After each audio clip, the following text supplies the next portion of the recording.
Olá, bem-vindos. Estamos chegando com Entre Linhas na TV Brasileira, na Prudente News 1070. A partir de agora sou eu de Figueiredo. Vamos lá para as informações com os comentários de Adolfo Padilha. Adolfo, seja bem-vindo. Vamos lá para o seu destaque. Bom dia, Eudes. Bom dia, amigos da Prudente News. Bom dia, amigos da TV Brasileira. Hoje a gente queria falar um pouco mais para um destaque local aqui, que é esse problema com a empresa de ônibus, né, da cidade de Presidente Prudente. A prefeitura vem fazendo tudo que pode dentro da lei. É isso que é importante as pessoas entenderem. O prefeito não tem poder de romper contrato, encerrar contrato a hora que ele deseja e como ele gostaria de ter o transporte funcionando na cidade. Foram respeitados até agora todos os prazos e ritos legais. O secretário da CEMOB, o Edson, vem junto com a equipe na intervenção, cuidando, tentando fazer da forma que a lei permite. Senão, tanto ele como o prefeito podem responder até por crime de responsabilidade administrativa. Sendo assim, dia 5 agora, ou seja, amanhã, é o último dia dentro do prazo legal da empresa dizer se tem interesse em manter e como vai manter esse contrato. Diante da situação e das circunstâncias todas que a gente acompanha, isso é praticamente impossível. Já são vários ônibus apreendidos por causa de empréstimos não pagos em rede bancária e o prefeito, juntamente com o secretário, já procura uma nova empresa para operar, mesmo que seja de forma emergencial e assim atender a toda a população prudentina. Mas o grande recado e a informação correta é essa. O prefeito está respeitando os ritos legais, seguindo aquilo que a lei determina que faça. Não deixou nem um segundo de buscar, de tentar resolver o problema dentro do que a lei permite. E dia 5 é o prazo final para a empresa que tem o contrato esse que já vem sendo discutido da forma que foi feita desde quando foi feito lá atrás. É o que eu digo. O lixão, por exemplo, todo mundo embarrigou. Chegou na vez do prefeito atual, tem que resolver. As empresas de ônibus já vem quanto tempo esse questionamento? Chegou agora, tem que resolver. Mas o prefeito sabe dos seus compromissos, sabe que tinha uma situação delicada para assumir e em momento nenhum deixou ou está deixando de tentar fazer o melhor para a população de Prudente. Então é muito importante que todos saibam disso, né? O importante é resolver. E olha só, Rodrigo Pacheco anuncia esforço concentrado para sabatinas de autoridades no Senado. Segundo o presidente do Senado, as análises serão feitas entre os dias 30 de novembro e 2 de dezembro. Vamos lá, Adolfo Padilha. Vamos falar disso agora há pouco. Ele é o presidente da comissão mais importante do governo, da República, né? O Alcolumbre, ele coordena a Constituição e Justiça, que é a Comissão de Constituição e Justiça, que define todos os projetos que passam pelo Senado Federal. E faz 5 semanas que esse cara não reúne ninguém, que esse cara não faz nada. O Brasil vive uma pandemia, o Brasil, como o resto do mundo, passa por uma crise econômica, agora que todos os agentes políticos tinham que estar dando plantão de ação, principalmente esses que definem os regulamentos das coisas, como o Senado Federal, ele não reúne a comissão faz 5 semanas. Isso é mais genocídio do que os loucos que acusam o presidente Bolsonaro de genocida. Isso é crime de responsabilidade. Isso é loucura. Isso é uma irresponsabilidade, uma falta de respeito com o povo brasileiro que não tem proporção. Como é que pode um cidadão, entre 80 e poucos senadores que nós temos, ter esse poder de definição ou não? Esse regulamento interno do Senado está tudo errado, como está na Câmara também. Nós precisávamos de uma reformulação geral. Não poderia nunca ter esse poder um cidadão, e do nível da Alcolumbre ainda. Isso atrasa o Brasil, isso atrasa interesses de um povo inteiro. por causa de um rapaz mimado, acostumado com o conforto público que nós pagamos, e tá mimadinho, berradinho, porque o Bolsonaro não quis apoiar o irmão dele na campanha. Essa é a história verdadeira. Que na última eleição o Bolsonaro não quis apoiar o irmão dele, então ele ficou emburradinho, ficou brabo. Aí a Polícia Federal foi lá, pegou o cunhado dele com um monte de avião onde se transporta droga no Brasil todo. Ele acha que é coisa do Bolsonaro também, ele ficou emburradinho e ficou bravo. Essa é a Brasília que a gente fala, que tem que ser menos Brasília e mais Brasil. Mas enquanto tiver esse nível de político lá, a situação vai ser sempre complicada. Ok, olha, ainda falando sobre política, com o Alcolumbre na presidência da CCJ do Senado, está parada há mais de um mês. O senador resiste em marcar a sabatina de André Mendonça, indicado por Bolsonaro para o STF. Adolfo Padilha, e aí, vai marcar ou não a sabatina do André Mendonça, hein? Falamos disso ontem, né, Eudes? Sobre esse absurdo do Alcolumbre de sentar em cima dessa sabatina do Mendonça e dizer que o país não tinha clima político para tal decisão. Não, o país não tem mais paciência política para esse tipo de político que nem um Alcolumbre, né? E você vê que nada como o tempo. Agora está se enforcando numa denúncia com provas sobre a rachadinha do mal, né? Aquela que fazia o funcionário devolver o dinheiro para ele, né? Se a gente podia classificar a rachadinha como um crime, essa é de maior agressividade possível, né?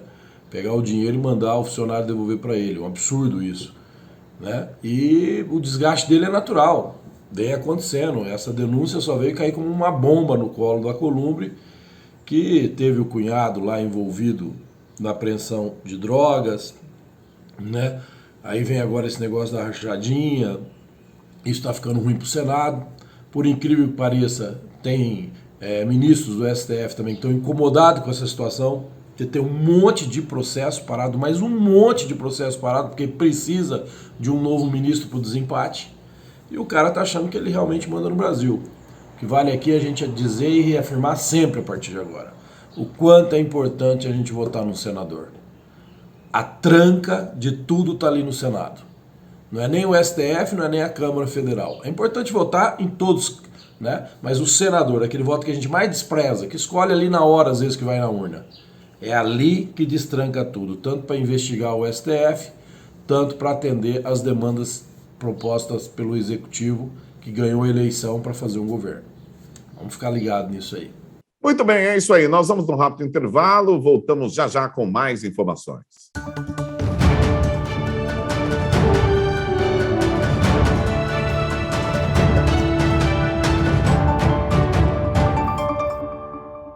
Olá, estamos de volta com mais informações aqui no Entre Linhas. E olha, o governo do estado de São Paulo quer flexibilizar o uso obrigatório de máscaras em dezembro. O anúncio foi feito na quarta-feira e depende da continuidade da queda de indicadores. Adolfo Padilha, será que esse é o momento ou já deveria ter acontecido antes? O que você pensa, meu amigo? É complicado, né? O governo de São Paulo ele quer flexibilizar o uso de máscara em dezembro. A verdade está tudo sendo preparado para o carnaval, né? Não tem justificativa. Se não criar um clima para liberar o carnaval, qual vai ser a justificativa de liberação do carnaval? Né? Se a gente voltar lá atrás, na pandemia, quando o governo federal fez aquela portaria dizendo que o carnaval poderia ser um grande propagador da contaminação do vírus que ainda era desconhecido, ninguém deu bola para isso. E deu no que deu, né? E agora está todo mundo anunciando o carnaval.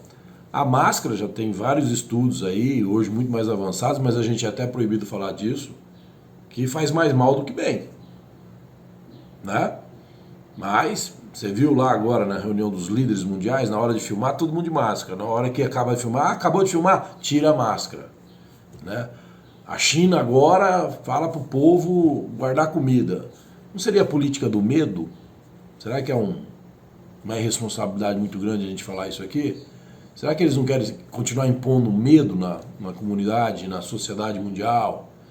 Porque vacina. Eles querem o passaporte sanitário lá, vacina, né? Só que tem gente que tomou 2, 3 vacinas e pegou o vírus de novo. Não adiantou nada, né? E daí como é que faz? Eu pego o passaporte então, começo a me descuidar, não passo a ser mais perigoso do que se eu não tivesse o passaporte? Esse é um segredo que ainda vai demorar muito tempo para a gente descobrir, mas as coisas estão caindo, né? Ninguém fala, na imprensa ninguém fala que o laboratório era financiado pelo governo, por empresas americanas. Lá em Wuhan, ninguém fala que quem era o pai de defesa desse laboratório é o agente público lá que é endeusado pela mídia do berrante virtual, como o cara que sabe tudo sobre o vírus. Só que esses assuntos estão todinho ali escondidinho. Estão todos ali guardadinhos. Ninguém pode falar nada. Médico não pode falar o que ele defende mais, porque ele é cancelado nas redes sociais. Né? Vídeos que contrariam aquilo que esses cientistas da mídia acham que são colocados na internet são cancelados. Ou seja, será que a grande estratégia não é manter o medo? Pensar nisso, né? E olha só, repasses da União reforçam caixa dos estados que passaram a gastar mais. Os governadores elevaram os investimentos em 14,3% de 2019 a 2021. Parece que a pandemia fez bem aos estados. Adolfo Padilha. É o que eu falo, né? Você leu aí, repasses da União reforçam caixa dos estados. E com isso a gente vê o estado gastando muito mais em publicidade, porque tem eleição o ano que vem. Com isso a gente viu estados que recebeu um monte de dinheiro, montou um monte de hospital de emergência, teve alguns que nem funcionou e ninguém fala nada para onde foi parar esse dinheiro. Um monte de estado recebeu o dinheiro do governo federal, comprou respiradores em casas de vinho e ninguém foi chamado para dar explicação. Um monte de estado recebeu dinheiro federal, comprou respiradores superfaturados em nome da pandemia, pela urgência, e ninguém fala nada sobre isso. E o resumo de tudo isso é o seguinte, que agora esses estados estão com o caixa bufando, estourando de dinheiro, e sabe o que eles vão fazer com isso? Com o meu e com o seu dinheiro? Política de marketing para serem reeleitos no ano que vem. Esse é o Brasil que a gente não quer mais. Vamos lá para a nossa última notícia de hoje. Olha, o TRF1, que é o Tribunal Regional Federal da Primeira Região, decidiu reabrir o caso Adélio, aquele da facada com o Bolsonaro. Né? A reabertura pode levar à análise do celular do advogado do agressor. A Polícia Federal concluiu que Adélio agiu sozinho e que não houve mandante do crime. Mas o caso pode ser reaberto. Vamos lá, Adolfo Padilha. Eis um assunto preocupante, hein? A reabertura desse caso do atentado do assassinato do então candidato a presidente Jair Bolsonaro, esse é um assunto que tá gente de ontem para hoje já não dormiu, não vai dormir, porque a hora que abrir o celular desse cara, do advogado, a gente pode ter boas novidades e esclarecer muito desse atentado, que tentam dizer que o cara agiu sozinho, porque ele é louco, que o cara agiu sozinho porque era o clima de tensão que o Bolsonaro colocava nas eleições, até isso a gente ouviu, né, falar. E se quebrou o celular de todo mundo, né? Se quebrou o celular de deputado, de jornalista, da direita também, da esquerda não se quebrou nada. De deputado, de jornalista, tentaram quebrar o sigilo do presidente da República, mas o do Adélio ninguém podia quebrar. Do advogado do Adélio, que é uma das bancas de advocacia mais caras do Brasil, né? Que alguém precisa descobrir quem é que estava pagando esses caras, né? No mesmo dia que o Adélio estava pronto, chegaram os caras lá com jatinho executivo e tudo. Alguém pagou isso, né? Os caras não foram, vamos ser solidários ao Adélio. Então isso tudo tem que ser esclarecido. E é o que eu digo. As coisas acontecem no seu tempo. E o melhor momento para acontecer isso agora é mais um pouquinho, daqui uns 6 meses mais ou menos. Mas que comece agora e daqui uns 6 meses as coisas começam a ser anunciadas. Para as pessoas, para aqueles loucos que dizem que a facada foi uma farsa, o cara com uma cicatriz daqui até lá, rasgado no meio, porque tem louco que acha que ainda é uma farsa. Esses loucos não vão mudar de opinião, mas infelizmente aqueles que ainda ficam ouvindo os loucos, eles vão começar a repensar por que tentaram matar o cara, né? Porque não adianta, o cara fez uma campanha sem dinheiro, sem partido, campanha medíocre, através de rede social, gastou-se lá 2 milhões e poucos mil reais, tentaram falar de tudo, que tinha milionários, que teve ação, não teve nada disso, e ganhou a eleição contra todo mundo. Alguma coisa diferente tem. Ou o povo é muito burro? Não, alguma coisa diferente tem. Para mim, quem pensa menos aí de sério pequeno, é as pessoas que acham que alguma coisa diferente esse candidato não tinha. Esse sim pensa pequeno. Vamos ver o ano que vem como é que vai ficar. Ok, Adolfo, ouvintes e telespectadores aqui do Entre Linhas, muito obrigado pela audiência. A gente se fala no nosso próximo encontro. Estamos no final do programa. Grande abraço, valeu e até lá.